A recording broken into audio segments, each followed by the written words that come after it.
கௌரவ பிரதி சபாநாயகர் அவர்களே, தேசிய மக்கள் சக்தியின் அரசாங்கத்தின் இரண்டாவது வரவு செலவு திட்ட விவாதத்தில் கலந்து கொண்டு உரையாற்றுவதில் மகிழ்ச்சி அடைகின்றேன். இந்த அரசாங்கம் வரவு செலவு திட்டத்தினூடாக மலையக பெருந்தோட்ட மக்களுக்கு 1750 ரூபா சம்பள உயர்வினை அறிவித்திருக்கின்றார்கள். பெருந்தோட்ட கம்பெனிகள் மூலமாக அடிப்படை சம்பளத்தினை 200 ரூபாக உயர்த்துவதற்கும் அரசாங்கத்தின் மூலமாக 200 ரூபா வழங்குவதற்கும் நடவடிக்கை எடுத்துள்ளது. உண்மையிலே இது வரவேற்கக்கூடிய விடயம். பிரதி சபாநாயகர்களே, பெருந்தோட்ட மக்களுக்கு அரசாங்கத்தினூடாக சம்பள உயர்வினை வழங்க நல்லாட்சி அரசாங்கத்தில் முயற்சிகள் எடுத்தோம். ஆனால் அது கைகூடவில்லை. ஆனால் இந்த அரசாங்கம் 200 ரூபாவினை வழங்க முன்வந்திருக்கின்றது. இந்த திட்டம் நடைமுறைக்கு வந்தால் சிறந்த விடயமாகும். அது ஊக்குவிப்பு தொகை இல்லாமல் அடிப்படை சம்பளமாக இருந்தால் மக்கள் உங்களை கொண்டாடிப்பார்கள். ஒரு நாளைக்கு 200 ரூபா என்பது 2020ஆம் ஆண்டு மட்டுமா தொடர்ச்சியாக இந்த வரவு செலவு திட்டத்திலே ஒதுக்கப்படுகின்றது என்று தெளிவுபடுத்த வேண்டும். மலைய மக்களின் வாழ்க்கையில் முன்னேற்றம் ஏற்படுவதற்கு இந்த அரசாங்கம் நல்ல திட்டங்களை கொண்டு வந்தால் அந்த திட்டங்களுக்கு எங்களுடைய முழுமையான ஆதரவினை வழங்குவோம். ஆனால் மலையக பெருந்தோட்ட மக்களுக்கு தொடர்ச்சியாக அரசாங்கம் உதவியோடு சம்பள உயர்வினை வழங்குவது சாத்தியமா என்பதையும் தெளிவுபடுத்த வேண்டும். இந்த நிலை தொடர்ந்தால் இன்னும் குறிப்பிட்ட காலத்திற்குள் இந்த பெருந்தோட்ட தொழில்துறை முற்றாக அழிந்துவிடும் அபாயம் உள்ளது. எனவே பெருந்தோட்ட துறையினை பாதுகாக்கும் வகையில் மறுசீரமைப்பு செய்வது அவசியமாகும். மலையக பெருந்தோட்ட மக்களுக்கு காணிகளை பிரித்து கொடுத்து அவர்களை சிறு தோட்ட உரிமையாளராக மாற்றுவதே இதற்கான தீர்வாகும். அதனையே நாங்கள் தொடர்ச்சியாக வலியுறுத்தி வருகிறோம். இந்த வரவு செலவு திட்டத்தில் நுவரெலியா மாவட்டத்தில் அட்டன் நகரத்தினை அபிவிருத்தி செய்வதற்கு நிதி ஒதுக்கீடு செய்வதாக கூறப்பட்டுள்ளது.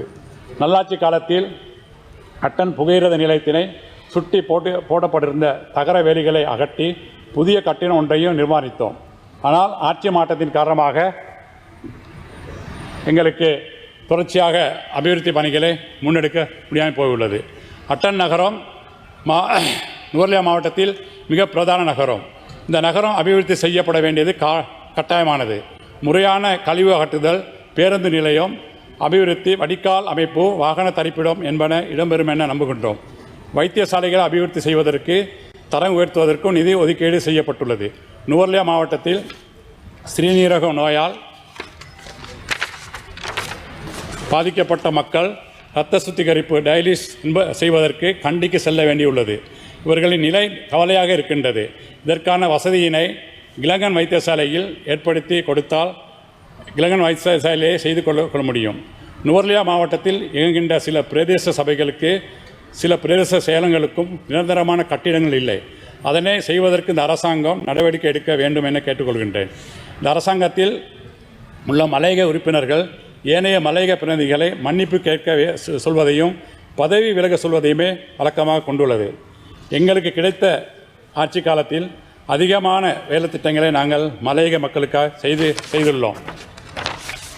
எங்களது ஆட்சி காலத்தில் உருவாக்கிய பிரதேச சபைகள் தான் உங்களுடைய உறுப்பினர்கள் இந்த ஆட்சி செய்து கொண்டிருக்கின்றார்கள்.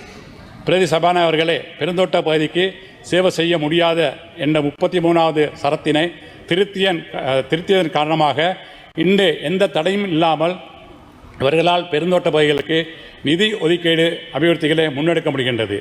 எங்களது ஆட்சி காலத்தில் மக்களுக்கான உருவாக்கிய பிரதேச செயலங்கள் தான் உங்களுடைய தேவைக்காக நோவட்டில் இருந்து அட்டனுக்கு மாற்ற முயற்சிக்கின்றீர்கள்.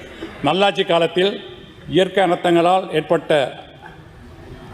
ஏற்பட்ட போது அவர்களுக்கான தனி வீடுகள் உடனடியாக நிர்மாணிக்க நடவடிக்கை எடுக்கப்பட்டது.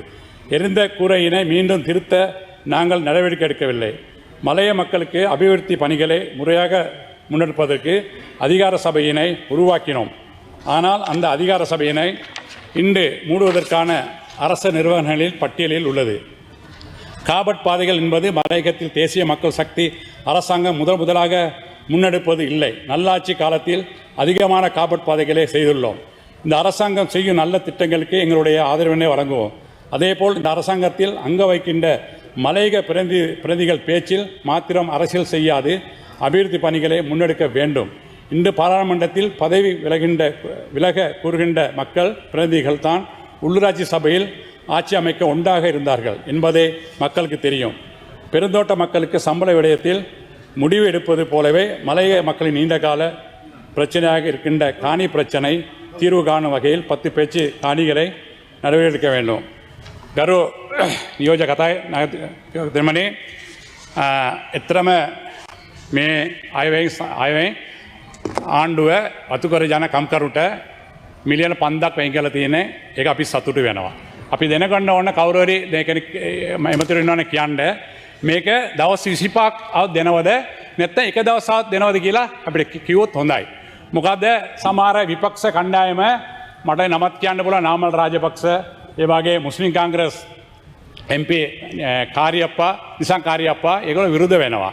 මොකද මේක ජනතාවගේ බදු සල්ලි වලින් මේ කම්කරට දෙනවා කියලා. ඒගොල්ලෝ දැනගන්න ඕනේ මේ ජනතාව කම්කරුව අවුරුදු 200ක් මේ රටට අම්බු කරලා දීලා තියෙනවා. ඒගොල්ලෝ දුන්න නැත්නම් කාටද දෙන්නේ. ඒක නිසා ඒ විමර්ශන කරන්න එපා. ඕගොල්ලෝ ආණ්ඩු කාලේ දෙන්න බැරි වුණේ. මේ මේගොල්ලෝ ආණ්ඩුව දෙනවා නම් අපි සතුටු වෙන්න ඕනේ. ඒගොල්ලෝ සාගය දෙන්න ඕනේ. ඒක නිසා මම මේ ජනාධිපතිට ඒ බතු කම්කරුවන්ගේ පඩි වැඩ කරපු නිසා මම එතුමාට ස්තුති කරනවා. ඒ නියඳ වෙනවා. செய்திகளை உடனுக்குடன் தெரிந்து கொள்ள உடனே சப்ஸ்கிரைப் பண்ணுங்க.